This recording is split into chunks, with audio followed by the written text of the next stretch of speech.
Chapter 12 The King's Lost Sword. Within seconds, it was as though each of the king's party was wearing a thick white blindfold. The fog was so dense they couldn't see their own hands in front of their faces. The mist smelled of the foul marsh, of brackish water and ooze. The soft ground seemed to shift beneath their feet, as many of the men turned unwisely on the spot. Trying to catch sight of each other, they lost all sense of direction. Each man felt adrift in a blinding white sea, and Major Beamish was one of the few to keep his head. "Have a care," he called. "The ground is treacherous. Stay still, don't attempt to move." But King Fred, who was suddenly feeling rather scared, paid no attention. He set off at once in what he thought was the direction of Major Beamish. But within a few steps, he felt himself sinking into the icy marsh. "Help!" he cried as the freezing marsh water flooded over the tops of his shining boots. "Help, Beamish! Where are you? I'm sinking!" There was an immediate clamor of panicked voices and jangling armor. The guards all hurried off in every direction, trying to find the king, bumping into each other and slipping over. But the floundering king's voice drowned out every other. "I've lost my boots! Why doesn't somebody help me? Where are you all?" The Lords Spittleworth and Flapoon were the only two people who'd followed Beamish's advice and remained quite still in the places they'd occupied when the fog had rolled over them.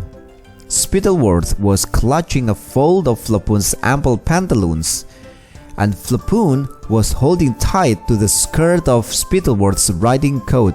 Neither of them made the smallest attempt to help Fred, but waited, shivering, for calm to be restored.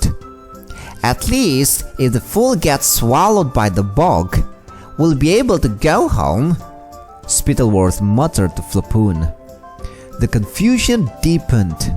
Several of the royal guard had now got stuck in the bog as they tried to find the king. The air was full of squelches, clanks, and shouts.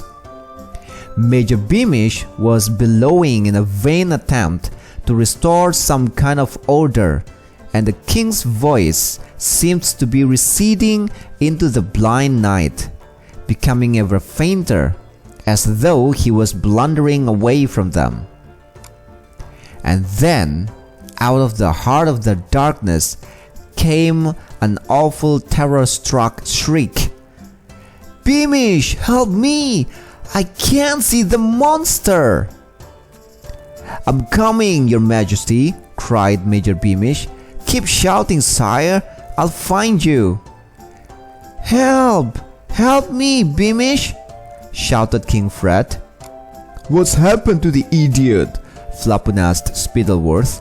But before Spittleworth could answer, the fog around the two lords thinned as quickly as it had arrived, so that they stood together in a little clearing, able to see each other, but still surrounded on all sides by high walls of thick white mist. The voices of the king, of Beamish, and of the other soldiers were becoming fainter and fainter. "Don't move yet," Spittleworth cautioned Flapoon. "Once the fog thins a little bit more, we'll be able to find the horses and we can retreat to a safe—" At that precise moment, a slimy black figure burst out of the wall of fog and launched itself at the two lords. Flapoon let out a high-pitched scream, and Spittleworth lashed out at their creature, missing only because it flopped to the ground, weeping.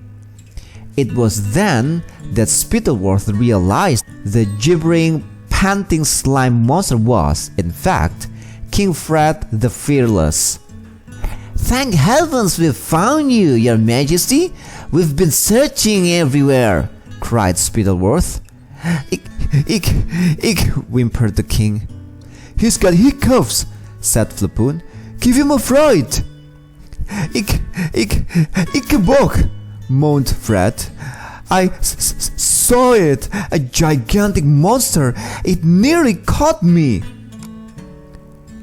"I beg your majesty's pardon?" asked Spittleworth. "The monster is real," gulped Fred. "I'm lucky to be alive. To the horses!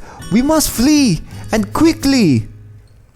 King Fred tried to hoist himself up by climbing Spittleworth's leg, but Spittleworth stepped swiftly aside to avoid getting covered in slime, instead aiming a consoling pat at the top of Fred's head, which was the cleanest part of him. There, your majesty. You've had the most distressing experience falling in the marsh. As we were saying earlier, the boulders do indeed assume monstrous forms in this thick fog. Dash it, Spittleworth, I know what I saw," shouted the king, staggering to his feet unaided. "Tall as two horses, it was, and with eyes like huge lambs. I drew my sword, but my hands were so slimy it slipped from my grasp. So there was nothing for it but to pull my feet out of my stuck boots and crawl away." Just then, a fourth man made his way into their little clearing in the fog. Captain Roach, father of Roderick, who was Major Beamish's second in command, a big burly man with jet black mustaches. What Captain Roach was really like, we are about to find out. All you need to know now is that the king was very glad to see him, because he was the largest member of the royal guard. "Did you see any sign of the Ickabog, Roach?" whimpered Fred. "No, your majesty," he said with a respectful bow. "All I've seen is fog and mud. I'm glad to know your majesty is safe, at any rate. You gentlemen stay here, and I'll round up the troops." Roach made to leave, but King Fred yelped, "No, you stay here with me, Roach, in case the monster comes this way. You've still got a rifle, haven't you? Excellent. I lost my sword and my boots, you see, my very best dress sword with a jeweled hilt." Though he felt much safer with Captain Roach beside him, the trembling king was otherwise as cold and scared as he could ever remember being. He also had a nasty feeling that nobody believed he'd really seen the Ickabog, a feeling that increased when he caught sight of Spittleworth rolling his eyes at Flapoon. The king's pride was stung. "Spittleworth, Flapoon," he said, "I want my sword and my boots back. They're over there somewhere," he added, waving his arm at the encircling fog. Would it not be better to wait until the fog has cleared, your majesty?" asked Spittleworth nervously. "I want my sword," snapped King Fred. "It was my grandfather's and is very valuable. Go and find it, both of you. I shall wait here with Captain Roach, and don't come back empty-handed." Kalau teman-teman mengikuti chapter 11 kemarin, cerita terakhir itu ya, di chapter 11 itu mereka tiba ya akhirnya di tempat dimana si Ickabog itu dipercaya ada ya. Tempatnya itu seperti rawa-rawa yang gelap dan sebagainya. Nah, di sini diceritakan bahwa rombongannya King Fred ini terjebak. Jadi mereka seolah-olah memang ya bukan seolah-olah ya, mereka tidak bisa melihat sekitarnya karena kabutnya itu sangat tebal sekali. Bahkan tanahnya itu seperti berlumpur. Jadi seperti kalau kalian ingat pasir hisap ya. Jadi seolah-olah orang-orang itu terjebak di tempat ini. Nah, si Captain Beamish itu bilang jangan bergerak, tanahnya ini berbahaya, treacherous ya, nanti aku jelaskan ya artinya. Celakanya si King Fred itu tidak mau mendengarkan. Nah dia malah berusaha untuk berlari ke arah Major Beamish, tetapi dia terjebak seperti terhisap di tempat ini. Nah dia berteriak-teriak minta tolong gitu, tolong Beamish, tolong. Nah panik ya, karena rajanya kan terjebak. Akhirnya orang-orang itu panik. Nah ya karena namanya nggak bisa melihat, akhirnya ya yang ada ya saling bertubrukan lah, yang panik teriak-teriak, lari sana sini, nabrak temennya karena sama-sama nggak bisa lihat. Nah si King Fred itu udah bingung. Dua orang yang mendengarkan nasihat Captain Beamish itu justru malah Lord Spittleworth dan Flepun ini, karena mereka tidak berani bergerak ya. Jadi hanya saling berpegangan satu sama lain. Bahkan mereka tidak mau menolong si King Fred ini. Bahkan si Spittleworth itu bilang, kalau misalkan si bodoh itu ditelan rawa-rawa ini, ya udah kita pulang aja gitu. Memang dasar si Spittleworth ini memang akhlaknya kurang baik ya. Suasananya itu makin bikin kacau lah ya. Jadi para prajurit itu ingin menolong King Fred itu, tapi yang terjadi malah ya mereka senjatanya saling berhantam lah. Baju zirahnya kan mereka pakai pakaian lengkap kan. Jadi bayangin aja, baju zirah bawa senjata, saling tabrakan kan, kelontang-kelontang gitu suaranya. Nah tiba-tiba si King Fred ini melihat, oh Beamish, tolong aku bisa lihat monsternya, si di Ickabog ya maksudnya. Yang mulia di mana? Aku akan menolongmu gitu. Tolong aku Beamish, tolong gitu. Nah si Flepun itu malah bilang, apaan sih itu, goblok banget. Mereka berdua tuh sepertinya memang tidak percaya gitu. Nah pelan-pelan kabutnya tuh mulai menghilang ya gitu. Nah namun suaranya si raja maupun para prajurit itu seolah-olah makin kecil gitu.